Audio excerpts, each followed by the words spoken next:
What's up mga part, no? So good evening sa ating lahat dyan.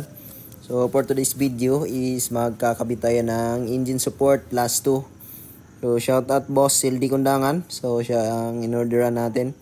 So pangalawang order na namin yan sa kanya. So stock kasi. So yung TRC na kinabit natin dati is pinalitan natin.